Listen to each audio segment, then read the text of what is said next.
وظیفه چې څوک کوي تر د همیشه دپاره به روزي فراخوي او د همیشه دپاره به غربت ختم شي. الله جل جلاله به زر تر زره مالداره کړي. بسم الله الرحمن الرحیم. السلام علیکم ورحمت الله وبرکاته. زما وروڼو او خویندو، نن درته یو داسې وظیفه ښیم چې دا رسول الله صلی الله علیه وسلم مبارک یو صحابي ته ښولې وه، او هغه صحابي چې کله دا وظیفه وکړله الله جل جلاله ډېر زیات انتهایی مالداره کړلو.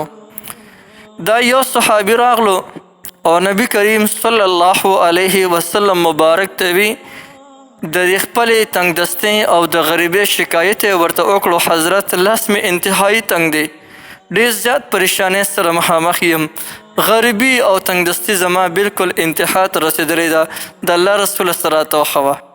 نبی کریم صلی الله علیه وسلم مبارک ورته دا کلمات وښول: سبحان الله وبحمده، سبحان الله العظیم، استغفر الله. په دغه سکرین باندې مې درته لیکلی دی چې دغه ځای تاسو انتهایی په اسانه سره معلومولی شئ. ډېر زیات زبردست کلمات دي. یقینا چا چې هم د دې کلماتو وظیفه کړې ده الله جل جلاله په هغې باندې پراخي راوستې ده. چونکې یو وخت داسې و چې زه هم د ډېر زیات مسکینۍ، غریبۍ او د ډېر زیات مشکلو اوقاتو سره مخامخ شوی وم. ډېر سخت حالات په ما باندې راغلي وو، لیکن کله نه چې ما دا وظیفه شروع کړه خو ما به داسې کوله: سبحان الله وبحمده، سبحان الله العظیم وبحمده، استغفر الله. نو داسې هم کولی شي او دا هم کولی شي کوم چې په دې حدیث مبارک کې راغلی ده: سبحان الله وبحمده، سبحان الله العظیم، سبحان الله وبحمده، استغفر الله، سبحان الله وبحمده، سبحان الله العظیم، استغفر الله. داسې هم کولی شي او هغسې هم کولی شي. لیکن ما چې درته په سکرین باندې دا کومه د هغو لیکلې ده وظیفه، نو دا بالکل د دغې احادیث مبارکه نه ثابته وظیفه ده. نو که دا کوئ انشاءالله د دې فایده به ډېرې. نو ما چې کله دا وظیفه شروع وکړله نو الله جل شانه زما هغه تنګدستي او هغه پریشانی ختم کړه. الله جل شانه ما باندې خپله هم هغه پریشانی راوسته. ډېر لوی قرض را باندې راوخت و، د هغې هم هغه ذریعه برابر شولو. الله جل شانه ورته داسې ذهن اسباب برابر کړل چې بالکل زما په ذهن کې هم نه تېرېدل.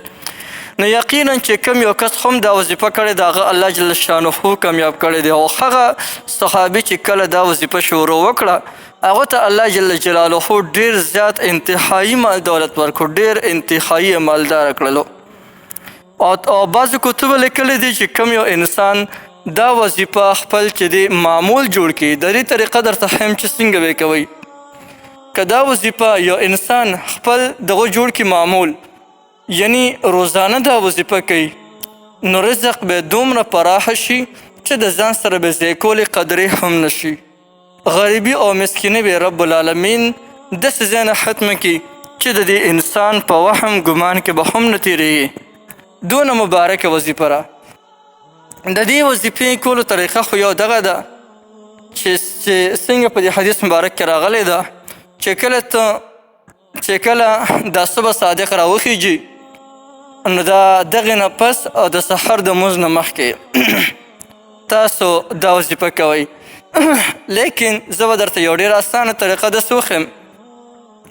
کله چې د سحر سنت وکړې نو د سحر د سنتو او د فرضو په منځ کې به دا وظیفه 100 پیرې کوئ. ما به په دغه طریقې سره کوله. د سحر د سنتو او د فرضو د دې فرې منځ کې به 100 پیرې کوئ. که مخکې وروسته ته نه 3 کرت درود شریف وایې نو ډېره ښه خبره ده. او ما چې څومره د علماو نه اورېدلی دي او خپله مې باندې کړې تجربه نو بالکل همدغسې ده. او بیا چې کله دا وظیفه تاسو د خپل معمول جوړ کړئ نو انشاءالله په دغه طریقې سره یې کوئ. د سحر د سنتو او د فرضو په منځ کې 100 پیرې کوئ او پابندۍ سره یې کوئ. انشاءالله چې لږ ورځو کې به الله جل شانه تاسو باندې د مالدارۍ هغه سپین سحر راولي، د غربت دغه توره شپه به دنه الله جل شانه بوزي. الله جل شانه به دونه مالداره کړي د دې وظیفې په برکت سره چې مال دولت به بیا د خپل ځان سره ضایع کولې قدر هم نشي. روزي به د الله جل جلاله داسې پراخه کړي چې ځان سره به ضایع کولی هم نشي. نو یو ډېره زبردست او ډېره زیاته مفیده وظیفه مې درته وښوله. بلکل یې تاسو کولی شئ. تاسو ټولو ته د دې مکمل اجازه شته هر څوک د دې نه مکمل پیدا اخیستلی شي.